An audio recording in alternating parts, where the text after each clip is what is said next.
Good evening, I'm Kurt Gutgsell. Forest Park boys basketball going back to the 2A semi-state.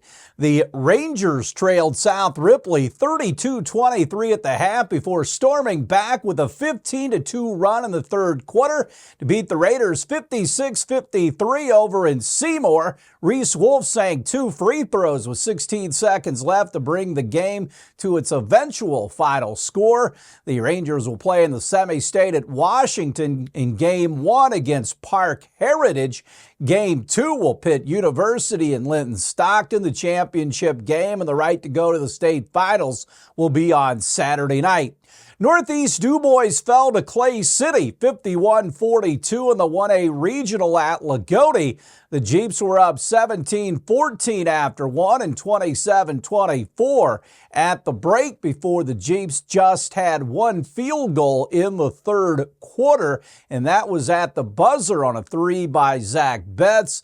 The Eagles led after 3, or the Eels, I should say, led after 3, 36-30, kept the distance in the fourth quarter. Adam Dooley led Northeast DuBois with 16. Eli Schraring added 11. The Jeeps end their season at 16-10. The rest of the semi-state pairings in southern Indiana in 1A at Seymour, it will be Orleans taking on Hauser, followed by Liberty Christian and Clay City. 4A at Newcastle on Saturday, it will be Terre Haute North taking on Lawrence North. Meanwhile, Jeffersonville in 4A will take on Mount Vernon. In that other game in 3A, it's at Southport. The first game, New Pal versus Brownstown Central, followed by Princeton and Indianapolis Crispus Attucks. Jasper wrestler Blaine Powers signed to wrestle at the next level. He will attend Manchester University. Powers on his decision. The coach really made it feel like it was at home. The college was incredible. I liked the small private part of it, and the coach just really reminded me of the Jasper spirit. A lot of kids play different sports. How'd you get involved in wrestling? Well, a lot of my friends on the elementary bus would talk about it, and I was just all about it. And I asked my mom one day in first grade, and she was like, I guess so. So that's how it started. When you talk about wrestling at the next level, what are going to be some of the things you're going to have to work on? Definitely my mindset. If I go into a match with thinking that I'm going to lose or get my butt kicked, that's what's going to happen. But if I keep a positive mindset, I will do good things in college. How'd you like wrestling here at Jasper with your teammates and Coach Lee?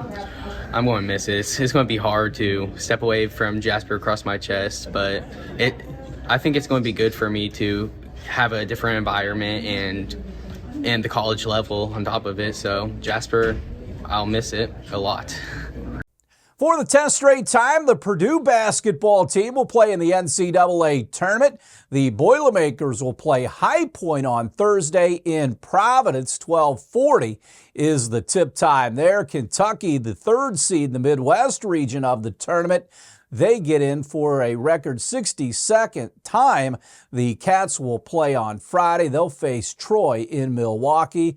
That tip at 7:10. Meanwhile, the University of Louisville selected as an 8th seed in the South Regional of the tournament. They will play 9th-seeded Creighton in Lexington's Rupp Arena on Thursday. That's a 12:15 tip. Meanwhile, Indiana women's basketball will make its 6th consecutive NCAA tournament with an enlarged selection into the women's basketball tournament field announced last night.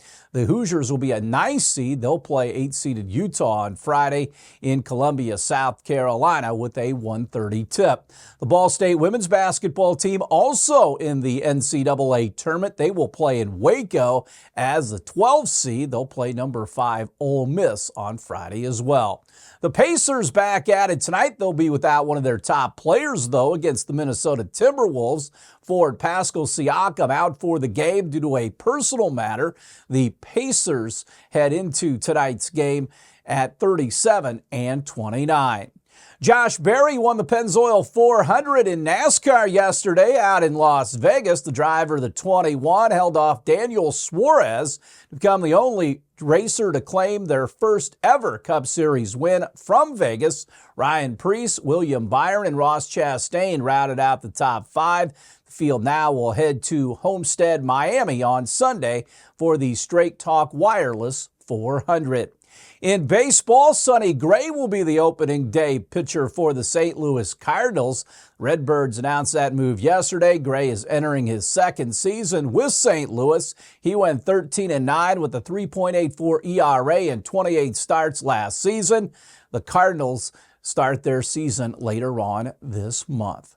Stay tuned. We'll have more right after this.